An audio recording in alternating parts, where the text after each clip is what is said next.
এবার নতুন করে যুদ্ধে জড়াচ্ছে এশিয়ার দুই দেশ থাইল্যান্ড ও কম্বোডিয়া। বিরোধপূর্ণ এমেরাল্ড ট্রায়াঙ্গেল থেকেই এই সংঘাত শুরু হতে যাচ্ছে। এমেরাল্ড ট্রায়াঙ্গেল হলো এমন একটি অঞ্চল যেখানে থাইল্যান্ড, কম্বোডিয়া ও লাওসের সীমান্ত মিলিত হয়েছে। থাইল্যান্ড ও কম্বোডিয়ার মধ্যে ৮১৭ কিলোমিটার দীর্ঘ স্থল সীমান্ত রয়েছে, যেটি মূলত ফরাসিরা চিহ্নিত করেছিল যখন কম্বোডিয়া ছিল তাদের উপনিবেশ। এই সীমান্ত ঘিরেই বারবার সংঘর্ষ ও রাজনৈতিক টানাপোড়েন তৈরি হয়েছে।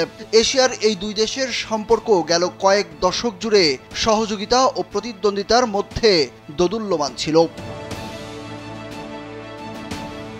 এর মধ্যে বিরোধপূর্ণ সীমান্ত নিয়ে কম্বোডিয়া জাতিসংঘের আন্তর্জাতিক বিচার আদালত বা আইসিজেতে আবেদন করেছিল, তবে থাইল্যান্ড ওই আদালতের এখতিয়ার মানেনি। তাদের দাবি, সীমান্তের বেশ কিছু অঞ্চল পুরোপুরি চিহ্নিত হয়নি, বিশেষ করে যেসব এলাকায় প্রাচীন মন্দির রয়েছে।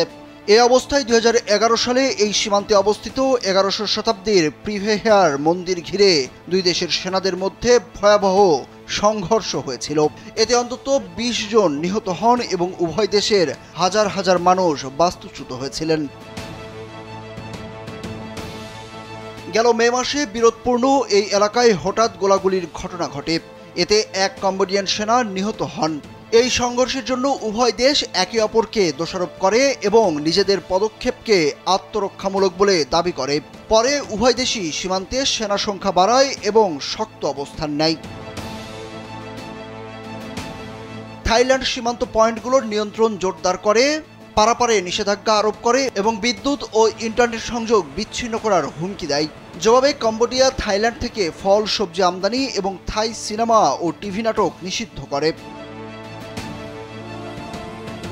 এরপর ১৮ জুন থাইল্যান্ডের প্রধানমন্ত্রী পেতাংতার্ন সিনাওয়াত্রার সঙ্গে ফোন আলাপ করেন কম্বোডিয়ার সাবেক প্রধানমন্ত্রী এবং প্রভাবশালী রাজনীতিবিদ হুন সেন। ওই ফোনালাপ ফাঁস হওয়ার পর থাই প্রধানমন্ত্রী পেতাংতার্ন সিনাওয়াত্রাকে জুলাই মাসে সাময়িকভাবে বরখাস্ত করা হয়, কারণ সেই ফোনালাপে তিনি নিজ দেশের সেনাবাহিনীর সমালোচনা করেন।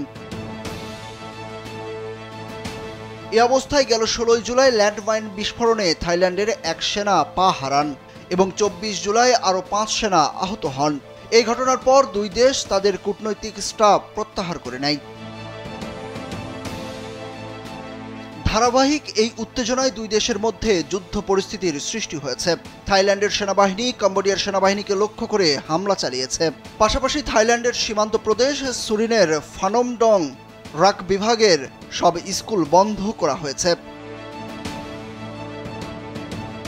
এরপর কম্বোডিয়ার প্রভাবশালী রাজনীতিবিদ হুন সেন প্রকাশ্যে ঘোষণা দিয়েছেন, থাইল্যান্ডের সঙ্গে যুদ্ধ ছাড়া আর কোনো উপায় নেই। ভয়াবহ এই অবস্থায় এশিয়ার এই দুই দেশ যে কোনো সময় সর্বাত্মক যুদ্ধে জড়াতে পারে বলে আশঙ্কা করছেন বিশ্লেষকরা। সুরুজ আহমেদ, কালবেলা।